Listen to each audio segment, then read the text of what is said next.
one morning a fox is walking through the woods. He is hungry and he is looking for something to eat. He sees a crow sitting on the highest branch of tree. The crow has a piece of cheese in her beak. I love cheese, thinks the fox. I think I have found my breakfast. But how can I get the cheese? He thinks and he thinks. Then he has a clever idea. I will make her talk. He sits at the bottom of the tree and looks up at the crow. Good morning, Miss Crow, he says. It's a lovely day, isn't it? The crow looks down at the fox. She says nothing. I said good morning. Did you hear me? Say the fox. Maybe you can't hear me up there. The crow is suspicious. She holds a cheese tightly in her beak and says nothing. This is not so easy, thinks the fox, but he doesn't give up. He smiles at the crow. You know, you really are the most beautiful bird, he says. Your feathers are so shiny, your eyes are so intelligent, your beak is so pointy. Everything about you is a perfect. Still the crow said nothing. So the fox says, Tell me, Miss Crow, is your voice also magnificent? I hear that you have the most wonderful voice. Please sing for me just one song. Then I can tell everyone you really are the most incredible bird, the queen of all birds in fact. This makes the crow feel good. She wants everyone to know she has a wonderful voice.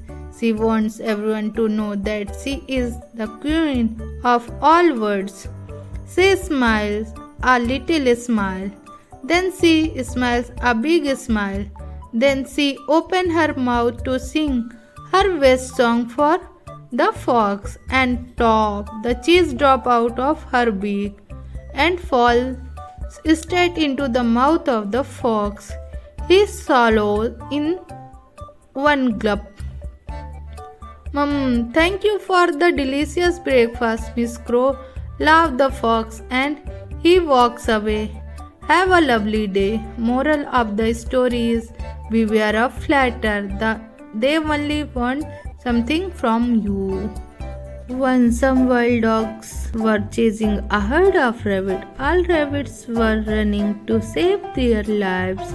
Somehow they could avoid becoming victims of wild dogs and hid behind a dry bush. Everyone was weary because of all the running and being scared of losing their life. After wild dog left, rabbit took a breath of relief, and when they felt normal, they started discussing their condition. A rabbit said, Friends, what life have we got? We are so small, insignificant, helpless creatures. We neither have horns like deer nor sharp claws like a cat. If we get attacked, we have no option other than to run away. God has done a great injustice to us. All the calamities of the world are thrown on us. Other rabbit said,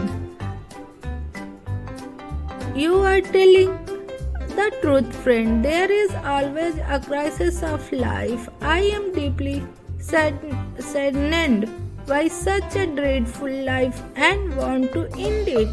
Another one said, I also want to die. I will just go and jump in the pond. Rabbits were now determined to end their life. They made up their mind to go to pond and drown. All started to go toward the pond. There are many frogs living in the pond. All frogs were resting. When rabbit reached near pond, as soon as frog heard sound of rabbits coming towards ponds, they all jumped into the pond. All rabbits who went came to pond to give up their lives saw this. Seeing this, one rabbit said, "Friends, you saw fearing us.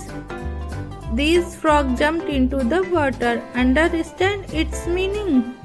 This means that in this world there are smaller and lesser creatures than us. They cannot compete with us. They are afraid of us, but still they are living their life. So what is the need for us to give up life?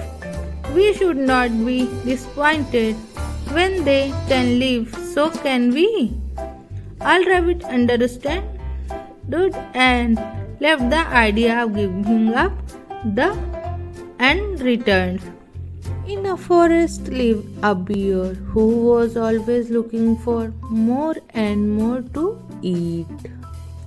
One afternoon he woke up and saw that weather was clear and bright. He thought, "What a nice weather! In such nice weather, I should go fishing and have a feast." Thinking of this, he walked towards river. After reaching there, he thought of catching a big fish. He put his hand in the river with full expectation, and a fish was caught in his hand. He was very happy, but when he checked, it was a small fish. He felt disappointed. He thought, "How will I be able to satiate my hunger with such a small fish? If I could catch a big fish to eat, then I can feel full." Thinking this, he threw that small fish back into the river and got ready to fish again. After some time, he again caught a fish, but this fish was small too. He threw that fish back into river too. He caught fish many times, but every time he caught a small fish in his hand and would throw back into the river in hope to catch big fish next time. While doing this, whole day passed and it got late. He still couldn't catch a single big fish in his hand. He was so tired that couldn't search for food anymore and had fell there, empty stomach. Now he started thinking about small fishes he had caught and threw back into river in greed of catching a bigger fish. He threw so many small fishes back into river that it could have filled his stomach. The moral of the story is, understand the importance of what you have. Even if it's small, it's better than nothing.